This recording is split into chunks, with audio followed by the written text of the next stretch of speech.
Hello, I'm going to have a bit of fun with Fernando Saw here.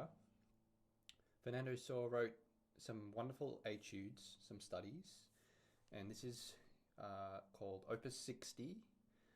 No fancy names here. Study number 1, Op.60. It's a single line study here that we're going to look at today, and we're going to break it down.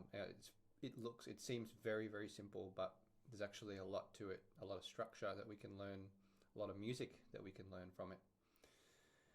Just a little bit of background about these studies. They're progressive, so there's 25 studies and each one gets kind of progressively more level, the higher the level gets higher. So let's begin with number 1. I'll play it for you first and I'm going to break it down. You can probably see some of the annotations there on the screen already, but we're going to break this down, and there's so much gold in here.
Okay, so it seems like a very simple piece. It's a single line piece, a couple of chords, but very, very simple and short. It's 16 bars with 8 bars in the first line, 8 bars in the second line.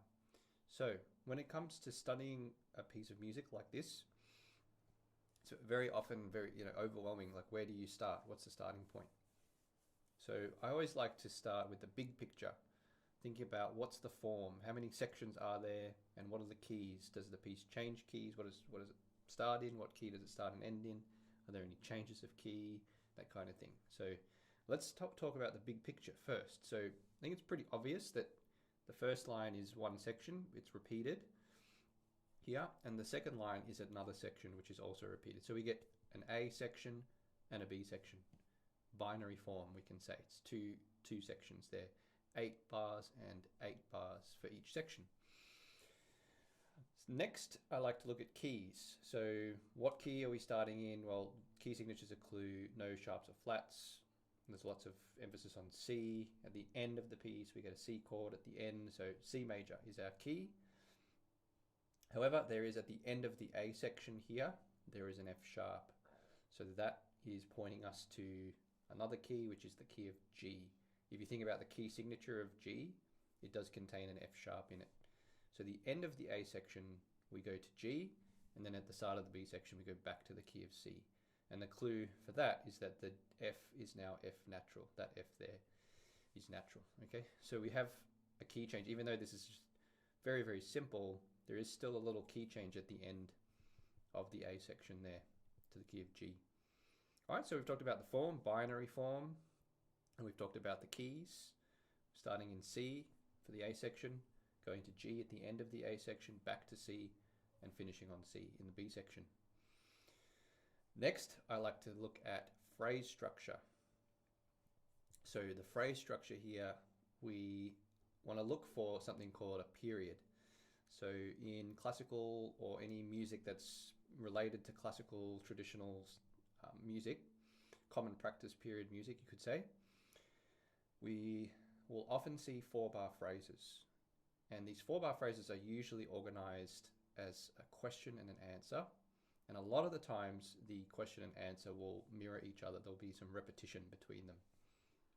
So if we count 4 bars, we have 1, 2, 3, 4, and then 1, 2, 3, 4.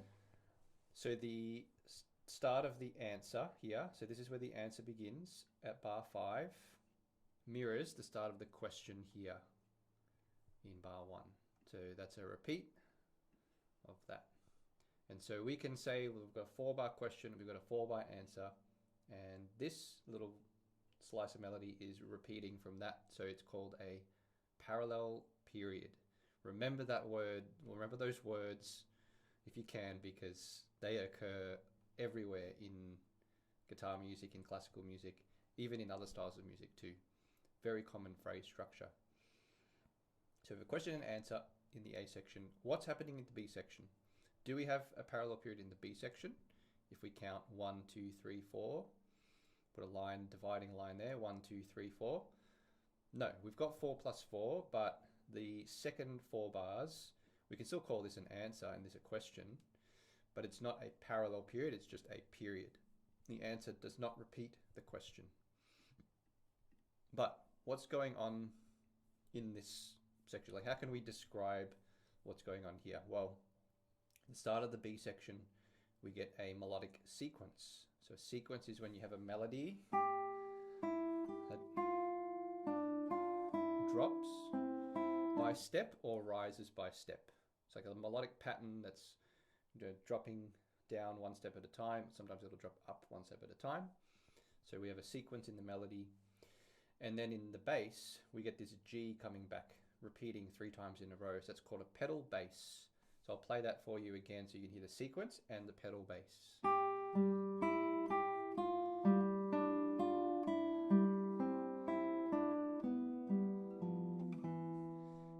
Then, what do we get at the end of this B section here, the end of the piece? Well, it's very common for the end of a piece to conclude with some kind of more of a chordal ending, which gives a sense of, you know, ending and finality and a clear sense of harmony at the end. And that's what we get here. Essentially, we get, if you're familiar with, you know, chord progressions, we're basically getting a 1, 2, 5, 1 progression.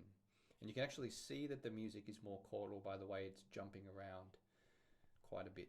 See those jumps in the melody? So it's indicating it's quite chordal. So we get a 1 chord, which is C major, and then we get a 2 chord, which is D minor, and then we get a little bit of a 1 chord and a 5 chord, which is G, and then back to 1.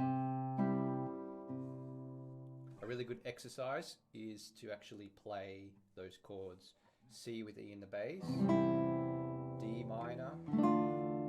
You could skip the next C if you wanted to, or just play it, G and C. I would skip that C, so you really get just a 1, 2, 5, 1. And you know, you could strum it or you could do some different arpeggios.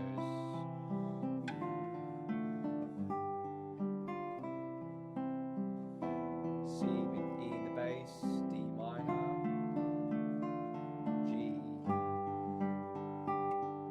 and C. Beautiful progression. You can see why it's, you know, used so much. I could talk a lot about that, but I'll just leave it at that. So we get a 1, 2, 5, 1. So, you know, each chord is, if you numbered each chord in the scale of C, that's where you get the numbers from. C major is 1, D is 2 in the scale of C, G is 5, and back to 1. So that explains the A section. We get a parallel period. In the B section, we get a sequence and pedal bass, and then we get a chord progression to finish the piece. So I think that's probably enough really to study. There's lots there to unpack and absorb and digest and think about. So how about I play this one more time, and you can now, with all of that information in mind, you can think about, you know, parallel periods. I want to hear that repetition there of the answer of the question. I want to hear that key change at the end of the A section.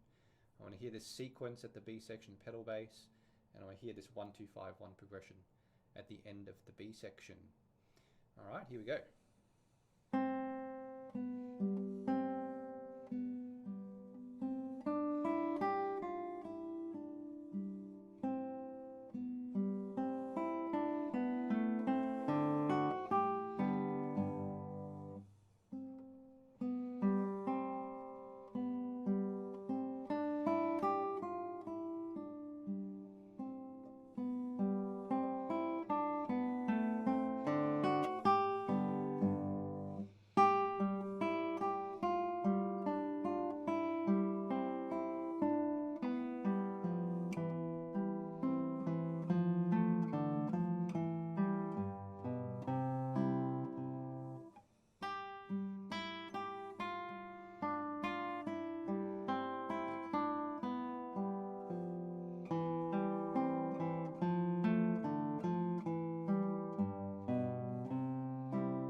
we go. Beautiful. There's so much gold contained in these source studies. So join me next week. I'm going to look at study number 2 in a similar way. And let me know in the comments if you find this video helpful at all, and if you want to hear some more of this kind of thing. There's plenty to unpack in these source studies. They're wonderful. They're just fantastic studies to learn about guitar playing and music and theory and harmony and composition. So yeah, hope you enjoyed that, and I'll see you next time.